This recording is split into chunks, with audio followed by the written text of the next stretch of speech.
يا مساء الحلويات على احلى واغلى واجمل اخوات في الدنيا. وحشتوني وحشتوني وحشتوني. النهارده يوم جديد وروتين جديد وطاقه ايجابيه جديده. روتيننا النهارده يا جماعه كله شغل كله حماس. هتقومي تتشجعي وهتعملي وصفه من الوصفات اللي هنعملها النهارده. بصي هتدمنيها وتعشقيها. هنعمل النهارده وصفات حلوه وحادق. طريقه سهله جدا وبسيطه، وكمان الشغل كله على قد الايد باذن الله. حط لايك وكومنت واشترك لأول مرة تشوفيني، وتعالوا نسمي الله ونصلي على الحبيب. اذكروا الله كتير في قلوبكم، ألا بذكر الله تطمئن القلوب. اذكروا بلسانكم. ربنا يا رب يديم عليكم نعمة الستر والرحمة، ويرضيكم ويرضيكم ويبعد عنكم كل شر يا رب. أنا بادئه الروتين بتاعي النهاردة من آخر اليوم، لان انا لما باجي اعمل محشي طبعا معايا بيبي صغير وولاد رايحين المدرسه وجاي من المدرسه، فعايزه اخلص حله المحشي اللي هنعملها مع بعض او المحشي اللي هنعمله النهارده والحلو كمان. فهبدا المحشي من بالليل، بس مش هعمله، احنا هنجهز مع بعض. هنودي كده المواعين. ده روتين معمول في نفس الروتين، في نفس يوم الروتين بتاع المره اللي فاتت، بس انا غيرت الجلابيه عشان ما تتلخبطوش، بس بنفس البندانه. المهم بقى هودي كل حاجه مكانها. كنت جايه في مشتريات السوق، جبت كل حاجه ما عدا الفلفل. جبنا كيلو الفلفل ب 28 جنيه. عمر صراحه اللي منقيه ما شاء الله، تنقيته زي الفل. الايام اللي كنت حامل فيها اما كانوا بيروحوا السوق اتعلموا التنقيه. المهم هو جاب كيلو فلفل على شطه مشكل، ما شاء الله الشطه المره دي سبايسي وحلوه قوي. ندخل بقى على المهم. انا عندي بصل. طبعا البصل دلوقتي يا جماعه رخيص، بس لما تيجي تشتري البصل، شايفه العنقود اللي ورا دوت؟ شفت الحته انا بقطعها لورا دي اللي هي بتبقى الشرشوبه اللي طالعه من فوق؟ هاتيها، اسمها فتيله، او بصل فتيله، اللي هو مش ليه حته كبيره من فوق كده. شايفين الحته اللي تحت ديت؟ مش ليه حته واسعه كده تزرع معاكي. فلما تشتري بصل، اشتري بصل للخزين يكون الحته اللي ورا مبرومه مش مفتوحه. تمام. هناخد بقى في الكبه الصغنونه. طبعا الكبه دي بقى بتخلي لي البصله بتاعتي تحفه. هي 600 واط يا جماعه، مش للحمه، للخضار بس. جهدها مش عالي عشان تفرمي فيها لحمه او تفرمي فيها حاجات تقيله، يعني البصل للخضره. تعملي فيها دقه السمك، الحاجات دي، المايونيز، التوميه، الكلام ده كله حاجات بسيطه يعني. تمام تمام. حطيت شويه زيت، ودي معلقه من الدهن البلدي اللي احنا كنا عاملينه مع بعض على قناتي التانية وصفات رشروشه. اكتبي الدهن البلدي رشروشه يطلع لك فيديو ما شاء الله معدي المليون مشاهده. تحفه جدا. اول ما تخلص هعملها معاكم تاني. هحط رشه فلفل اسود، شويه ملح عشان البصل يدبل بسرعه ويطلع ميته. والفلفل الاسود هيديكي شمخه كده لريحه البصل. يعني بصوا انا كل مدى بحب اجرب حاجات جديده. هنطلع بقى كده برضو هنجهز الخضار من بالليل. الخضره بتاعت المحشي على ما البصله تدبل معانا هنكون غسلناها. هقطع ربطتين شبت وربطتين بقدونس وربطتين كزبره. تمام. صراحه كان المفروض اقطع ربطتين شبت وربطتين بقدونس وربطه واحده كزبره، لان الكميه طلعت كبيره عليا. ففي شويه حطهم في طبق مع وغلفتهم كده، حطهم في التلاجة عشان نبقى نعمل بهم محشي مره تانية ما فيهمش اي حاجه. او تحطهم في الفريزر، بس انا من الناس اللي ما بحبش احط الخضره في الفريزر. كنت بحطها زمان، بحسها بتبقى غامقه كده، ما بتبقاش نفس الطعم الفريش. فعندي اجيبها غاليه، ولا ان انا عينها في الفريزر واحس ان انا باكلش محشي. فاحنا مش بنعمل محشي كل يوم، يعني ممكن اجيب ب 20 جنيه خضره، ولا ان اجيب الخضره احطها في الفريزر وطعمها يروح. دي من الحاجات اللي انا مش بحب افرزها الخضره، مع انها كنت بفرزها زمان. بس يعني بحس ان الفريش احلى واطعم. حتى الصلصه اللي بفرزها في الفريزر بحب احط لها برضه طماطميتين فريش، بتخلي صلصه المحشي مسكره كده. نقعتها بقى ونضفتها كده وقطعت العروق اللي تحت دي عشان ما تبقاش ناشفه معايا واحنا بناكلها كده، ما بتستويش لو الخضره كبيره يعني في الارض كده ناشفه. فنقعتها اي طينه فيها تنزل في الميه. فرمت الطماطم نص فرمه بعد ما البصله خدت اللون اللي معايا دوت، وفرمه مع البصل قرن من الشطه او قرن من الفلفل، بيدوكي طعم حلو قوي قوي للبصله وريحه حلوه. حطيت بقى الطماطم وهسيبها تتسبك. ما شاء الله انا عامله محشي مرتين، يعني عامله الصلصه دي لمحشي مرتين. تمام تمام. امسك بقى البتنجان برضو هغسله غسله حلوه. انا بحب اغسل البتنجان قبل ما اقوره، وبغسله بعد ما اقوره ما شاء الله، عشان خاطر لو في رملايه، لو في طينه، لو في حاجه على البتنجانه من بره وانا بقورها، ما تدخلش معايا بالمقوار جوه البتنجانه. والكوسه برضو بعملها نفس المعامله، بس الكوسه عندي بقى لو هي صبحه كده وناشفه، بحط عليها كوبايه ميه مغليه دقيقه واقوم شطفاها. بتخلي جلده او القشره الخارجيه بتاعت الكوسه تدبل، فما تطلبش معايا وانا بقورها. دي حاجات برضو ايه، خبره كده باخدها في المطبخ وانا واقفه. حاجات كنت بجربها والحمد لله نجحت معايا. إيه، هقور بقى الفلفل برضو، قورت شويه فلفل، دول 2 كيلو وربع بتنجان. البتنجان اللي احنا جايبينه في مشتريات السوق. إيه، بنضف البتنجان الاول، شلت المقوار بتاعه عشان لما اقعد كده اقور على طول، ما اقعدش اقطع بالسكينه، اشيل اللي هو القمع بتاع البتنجانه، لا ده انا بقطع كده على طول.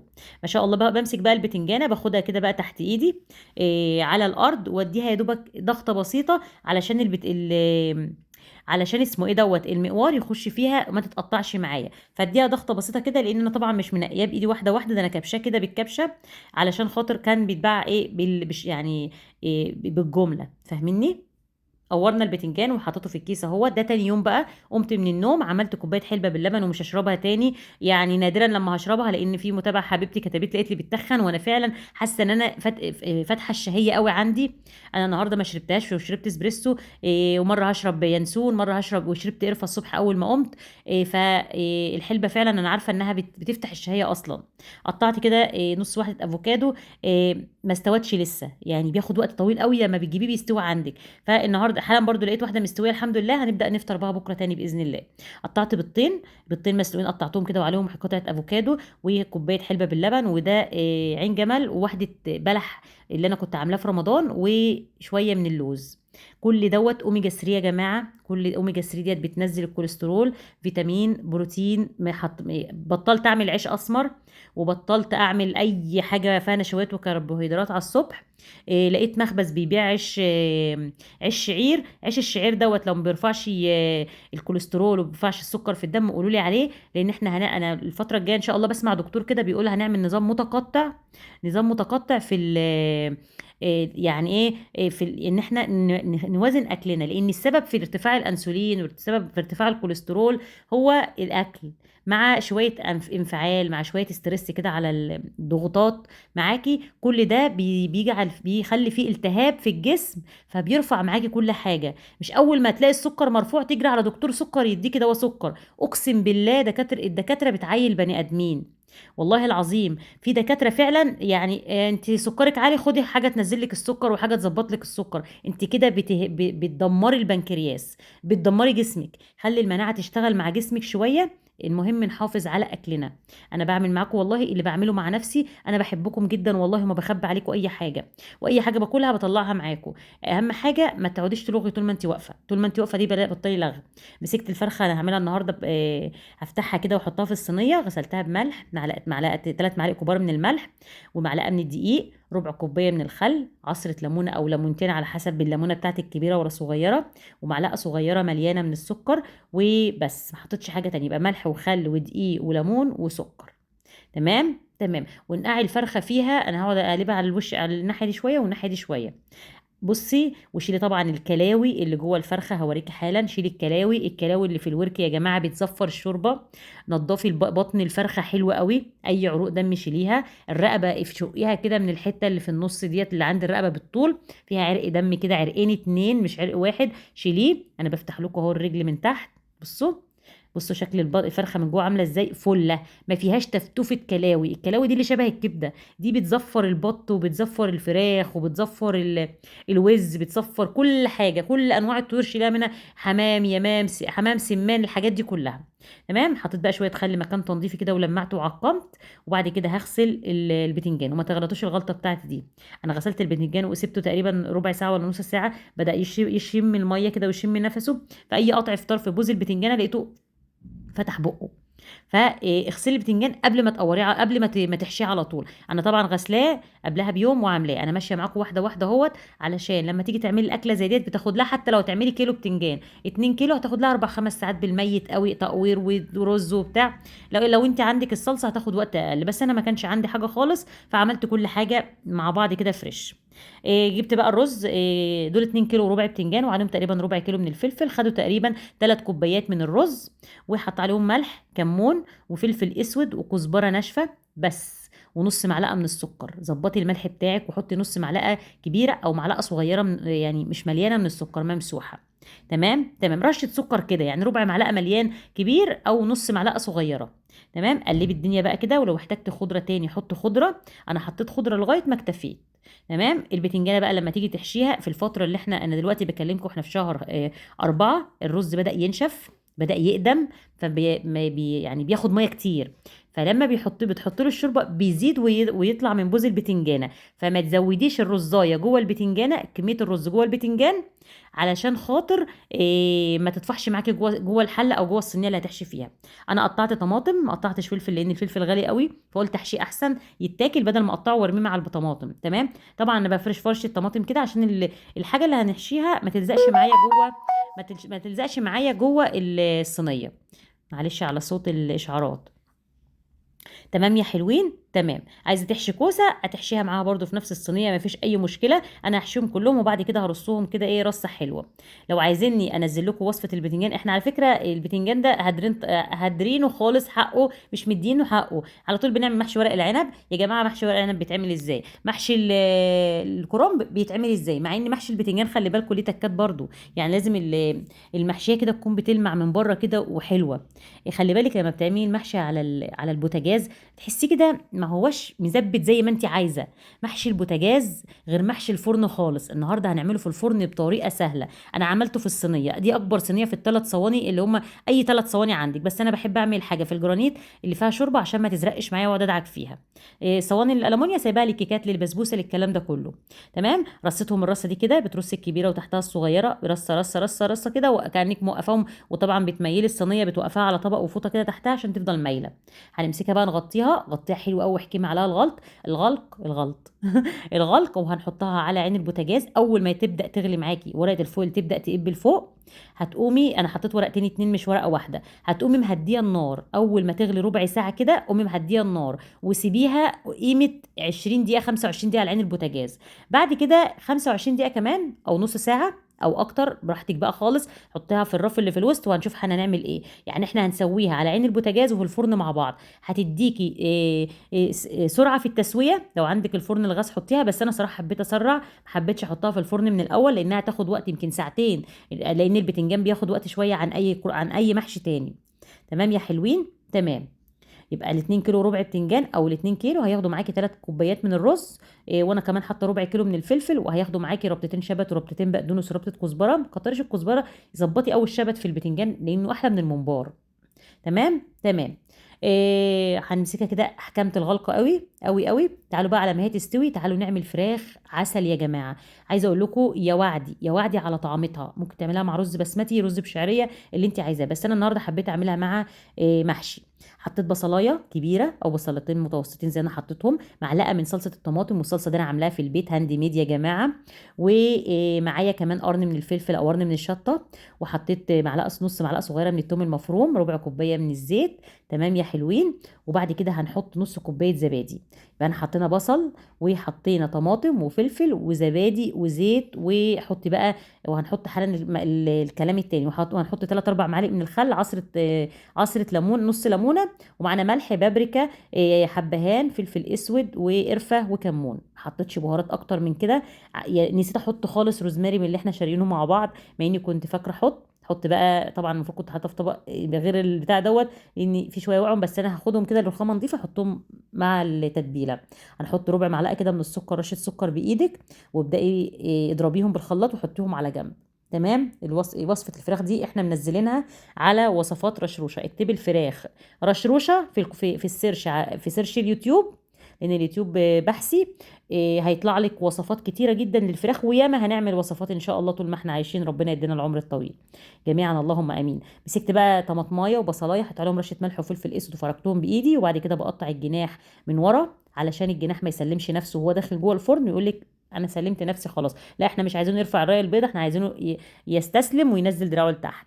خلاص كده همسك الفرخه الاول اتبلها تتبيله كامله كده بالبصله والكلام ده كله، وبعد كده هنزل عليها بالتتبيله الحلوه اللي احنا ضربناها في الكبه او في الخلاط، اي حاجه اعمليها فيها، وهنتبلها ونغلفها كده. تقدري بقى تعمليها من بالليل، هنديها بس شهوق كده بسيطه بالسكينه علشان التتبيله تخش جوه، لان انا هسويها حالا. يعني انا مولعه على المحشي، كان عندي شوربه في الفريزر طلعتها فكت وعملتها. لو ما كانش عندي شوربه كنت هسلقها وامري لله. فجوزي بيقول لي فين الشوربه؟ قلت له ما فيش شوربه، انا عامله محشي وفراخ. كنت عايزه اكلها مشويه، ما كنتش عايزه شوربه يومها، فكان عندي شوربه فعملت بيها. حبيت ان انا ايه كاني عامله لهم اكل مطاعم كده، ومش لازم شوربه، احنا يعني مش لازم شوربه، عارفين لما بعمل شوربه اصلا الاكل ما بيتاكلش. فمع ان الشوربه حلوه وبتملى المعده وجميله، بس احنا حاطين كميه خضار حلوه قوي في المحشي وكميه طماطم وثلاث كوبايات رز بس على الكميه دي كلها، يعني كلي محشي براحتك، ما تخافيش من اي حاجه في الدنيا. شلته بقى من على البوتاجاز وحطيته في الرف اللي في الوسط، بس نزلته تحت خالص، تحت خالص في اول رف في بعد الفرن. ده كيس قرع عسلي كنا مفرزينه مع بعض، فاكرين من زمان ايام الشتاء. حطيت عليه 3 معالق كبار من السكر، مش عايزاه مسكر قوي، انا بحاول اقلل السكريات على قد ما اقدر واخلي الحاجه طعمها حلو، بس في نفس الوقت ما تجزعش النفس. انا ما كنتش مسوياه، انا كنت مدياله كده تسويه بماده وحافظينه بالليمون. يعني انا كنت مدياله صدمه، حطيت عليه شويه سكر صغيرين، وبعدين بعد ما برد خالص يا دوبك اديته صدمه على النار كده 10 دقايق ولا ربع ساعه وطفيت عليه، وبعد كده حطيت عليه عصره ليمونه وقلبته وحطيته في الاكياس. الليمون ده ماده حافظه، زي ما انتم شايفين اهو طلع من حطيت عليه 3 معالق من السكر وربع كوبايه ميه، وهفضل احط له ميه حبه حبه لغايه ما يستوي معايا خالص. عارفين القرع دوت البتاعه بتاعتها ما كانش شكلها كده عامله شبه البطيخه المزولعه كده وناعمه، لا دي عارفين انتوا اللي هي عامله شبه اللي هي بتاعت الهالوين ديت، اللي فيها تدريجات في جسمها من بره، في جسم القرعيه من بره. اسمه قرع سلطان، اسمه قرع سلطان. ريحتها يا جماعه فظيعه بجد، وطعمها رائع، رائع جدا جدا جدا. انا ولادي ما كانوش بياكلوه بقوا بياكلوه، ما شاء الله لا قوه الا بالله. في كله بص فيه فيتامينات كتير، انا ما اعرفش هي ايه، بس هو القرع ما شاء الله اللي هو اللي استظل تحت الورقة بتاعته سيدنا يونس عليه السلام لما طلع من بطن الحوت، اللي هو اليقطين. حاجة تحفة. حطيت معلقتين كبار من السمنة البلدي وشوية مكسرات عندي من رمضان، جوز الهند وسوداني، وكان فيها بندق وفستق وعنجمة ولوز، كان فيها حاجات كتير، فمديها طعم حلو قوي مع معلقتين السمنة البلدي اللي انا حطاهم. حاجة تحفة. القرعية ديت كانت عاملة 3 كيلو، انا قسمتها على 3 اكياس، ما شاء الله. كلنا مرة، ودي تاني مرة، ولسه مرة هنعملها مع بعض تاني ان شاء الله. بس عيالي ما بيحبوهاش باي طريقه تانية غير الطريقه اللي انا عملتها النهارده. ما دهنتش الصينيه ولا اي حاجه يا جماعه. انا على فكره حطيت كمان نص معلقه سمنه بلدي. ما دهنتش الصينيه ولا اي حاجه، هي فيها سمنه، لان احنا مش هنسويها في الفرن، احنا يا دوبك هنعمل لها حالا طبقه بيضه حلوه كده زي البشاميل من فوق، وهنديها لون في الفرن. بس هي كده استوت خلاص، بتسيبيها على البوتاجاز لغايه ما تنشف خالص. كنت فاكره سليم صحي. بتسيبيها على البوتاجاز لغايه ما تنشف خالص من ميتها، وبعد كده بتحطيها في الصينيه. دي اكبر صينيه في الثلاث صواني، سواء مدوره او مستطيله، حطها فيها عشان ما تبقاش تخينه كده طبقه تخينه من تحت، لا تبقى الرق بتاعها آه، رفيع كده، فالعيال ياكلوها وما يحسوش بطعم القرع قوي. جبت كيلو لبن، حطيت عليه نص كوبايه دقيق وثلاث معالق كبار هحطهم من النشا، تمام، واحط تقريبا معلقتين من السكر، مش هسكر الموضوع قوي، انا مش عايزاه مسكر عشان اللي ياكل نفسه ما تتجزعش، وفي نفس الوقت ما تبقاش مضره. هنقلل السكر شويه في حياتنا، لان السكر مضر على قد ما هو نافع. حطيت معلقتين كبار من السكر، تمام، معلقتين مليانين، واحط فانيليا وبس. عايز حطي بقى لبن بودره، كريم شانتيه، بس بستر كريم، حطي علبه قشطه عندك اللي انت عايزاه. هي اصلا ما شاء الله اللبن بتاعي كامل الدسم بالقشطه بتاعته بكله. هنبدا نلف فيه كده على البارد، وبعد كده هنحط فيه معلقه كبيره من السمنه البلدي او قطعه من الزبده اللي انت عايزاه. مش عايزه تحطي حاجه خالص ما تحطيش، بس السمنه البلدي هتديله طعم، وكمان هتخليه كده غني، تمام، طعمه غني. خلاص كده الخليط بتاعي انا عايزاه بالقوام دوت، عشان لما يجمد في الصينيه اعرف اقطعه ويطلع معايا كده زي قطعه الكيك كده او البسبوسه ماسكه نفسها. الواد عمر ماسك لي يقول لي يا ماما، يوم ما خالو السيد وطنط رباب كانوا هنا يوم العزومه في شهر 6 اللي فات، عقبال يا رب ما تنعاد يا رب، كان طعمه احلى. قلت له يا ابني ده طعمه جميل. قال لا، يوم طنط رباب كان طعمه احلى. قلت له عشان اللمه يا ابني، انت كنت فرحان عشان كان في لمه حلوه. ففعلا انا يعني هو عمر بقى ادرى لان انا يومها اصلا ما كانش لي نفس للقرع. فهو اللي كل ما شاء الله يعني، وسيد خالي بيحبه قوي. ربنا يديله الصحه يا رب ويطول عمره ويرزقه برزق عياله. المهم بقى دلوقتي حطيت طبقه البشاميل. بعد كده هترشي بقى شويه سكر حلوين على الوش، يعني معلقه، قيمه معلقه صغيره كده مليانه. السكر ده اول ما تحطيه جوه الفرن هيكرمل معاكي وهيديكي اللون الجميل اللي انت بتشوفيه جوه المحلات، وده سر المحلات، شويه السكر ترشهم على الوش. خلاص كده انا حطيت القرع في الفرن، سبته بقى ياخد لون، وبعد كده ادي البتنجان خلاص بالصلاه على النبي، اللهم صل على النبي، انت اصلا بتشم ريحته انه استوى. خد تقريبا مني ساعه وربع، نص ساعه على البوتاجاز وساعه الا ربع في الفرن، بسيبه في الفرن براحتي. انا اصلا ما بتيجي تسقيه بتسقي نص البتنجانه شوربه، يعني البتنجان بياخد شويه شوربه، شايفين انا بصفي كل الشوربه اللي فيه. خلي بالك من الحركه دي، لا تقومي ايه دلقه كل تعبك وشقاكي جوه الحوض. متخيله هتقعدي في الارض تقولي ظلموه. اوعي اوعي اوعي تمسكيها جامد، لا تسندها بطبق. شايفين مفيش رزايه على البتنجان، ما شاء الله. عندي يوسف ما بيحبش البتنجان يكون ملزق بالرز كده وطافح منه، الرز ما طفحش، شايفين الرز طالع على القد بالظبط، ما شاء الله عليه، مش ملزق. زبده يا جماعه، انا مش عارفه امسكها لكم، بس انا يعني سخنه مولعه. وادي صينيه القرع بالبشاميل، حاجه كده هتاكلي صوابعك وراها. واللحم بتاع الفرخه طري قوي، الفراخ انا مستحيل اعمل الفراخ زفره. لو الفراخ زفره وبتنضفيها بنفس الطريقه بتاعتي، يبقى انت بتجيبيها من عند واحد الفراخ بتاعته بتاكل علف زفر، يبقى تغيري بتاع الفراخ بتاعك على طول. يبقى المشكله ما تبقاش فيكي انت، المشكله بتبقى في الفرخه نفسها. واهم حاجه تشيلي الزفاليط كلها تكحتيها بالسكينه، ما يبقاش الفرخه عليها باي حاجات عامله زي زلاليه كده او بزلقه. تمام تمام. احلى حاجه في الست الشاطره تجهيز الاكل. عمايل الاكل ده نفس، انما انك تجهزي الاكل وتشيلي منه الحاجات اللي فيها زفاره، هي دي اساس الاكله نفسها. انا ممكن اكل اكله شكلها حلو قوي بس طعمها مش حلو خالص. تمام، حطوا بقى لايك للفيديو، كومنت حلو، اشتركوا اول مره تشوفيني، وتعالى نقطع البشاميل. طبعا قطعنا البشاميل بعد ما نضفنا المواعين وخلصنا كل حاجه في المطبخ، بيرد معايا تماما، ممكن تاكليه سخن او ساقع زي ما انت عايزه، بس احنا حبينا ناكله ساقع بما اننا في الحر. عايزه اقول لك طعمه حلو قوي، قوامه حلو قوي. يا رب النهارده الفيديو يكون عجبك، قولي اكتر حاجه عجبتك في الفيديو. سلام عليكم.